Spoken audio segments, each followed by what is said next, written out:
parents, bonjour les enfants. Nous nous retrouvons aujourd'hui pour travailler sur la nouvelle virelangue de la semaine. Il s'agit de la séance 1. Voici la virelangue. Le lapin malin de Tintin vit au Lamentin. Alors, cette virelangue, nous allons d'abord chercher à comprendre ce qu'elle signifie. Ensuite, nous allons faire le jeu de l'accordéon, puis un jeu à partir des émotions pour pouvoir lire cette virelangue. Et enfin, nous chercherons le son qui revient le plus souvent dans cette virelangue, le son que nous allons travailler cette semaine. Cherchons d'abord à savoir ce que signifie cette virelangue. Le lapin malin de Tintin vit au Lamentin. Alors, de qui on nous parle dans cette virelangue? On nous parle d'un lapin. Les enfants, vous connaissez le lapin? Voici ce qu'est un lapin. Je mets son image ici. Donc, on vous dit de ce lapin qu'il est malin. Le lapin malin de Tintin. Qu'est-ce que ça veut dire, malin? Est-ce que vous savez? Eh bien, on dit de quelqu'un qu'il est malin quand il a beaucoup d'esprit. Il est très intelligent, il est rusé. On dit souvent dans les contes que les petits-enfants qui ont beaucoup d'imagination sont malins, ce qui veut dire qu'ils sont créatifs. Donc, le lapin est malin. On nous dit ensuite que c'est le lapin de Tintin. Alors, on peut imaginer qu'il s'agit d'un petit garçon qui s'appelle Tintin et le lapin lui appartient. Ensuite, on vous dit qu'il vit au Lamentin. Alors, vous connaissez la ville du Lamentin. Cela signifie donc que ce lapin vit au Lamentin, donc il habite dans la ville du Lamentin. Nous allons maintenant jouer au jeu de l'accordéon en lisant notre virelangue. Le lapin malin de Tintin vit au Lamentin.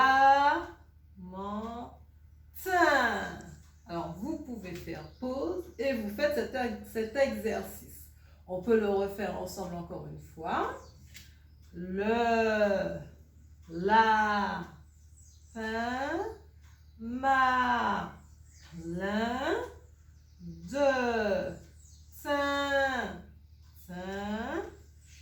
vit au Lamentin.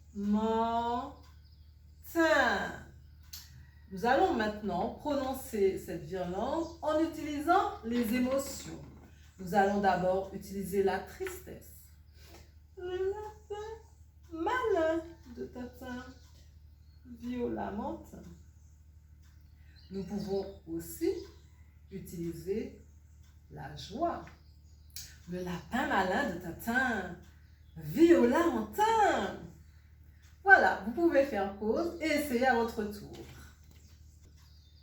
Je vais maintenant relire cette virelangue en accentuant le son qui revient le plus souvent, qui sera le son que nous allons travailler cette semaine.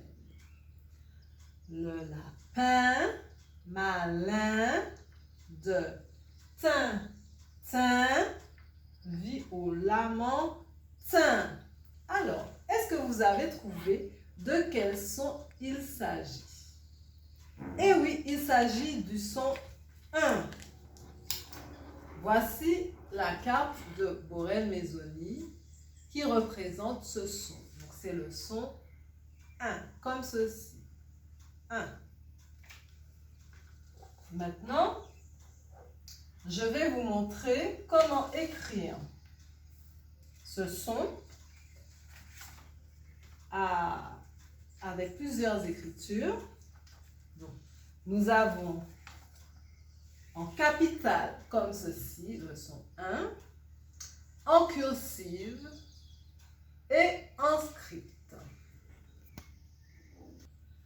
Il nous reste maintenant à relire la virelangue.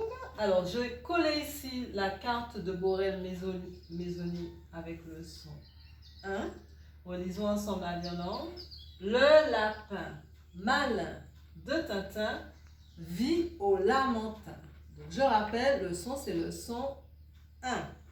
Et ici, j'ai écrit, j'ai collé ici pour vous, le son 1, je rappelle, en capital, en cursive et en script. Je vais vous demander pour la prochaine fois de chercher des mots dans lesquels nous entendons le son 1 pour pouvoir les utiliser pour la séance 5 sur cette virelangue. Relisons une dernière fois notre virelangue. Le lapin malin de Tintin vit au Lamentin. Voilà, c'est terminé pour cette séance. Je vous dis à bientôt.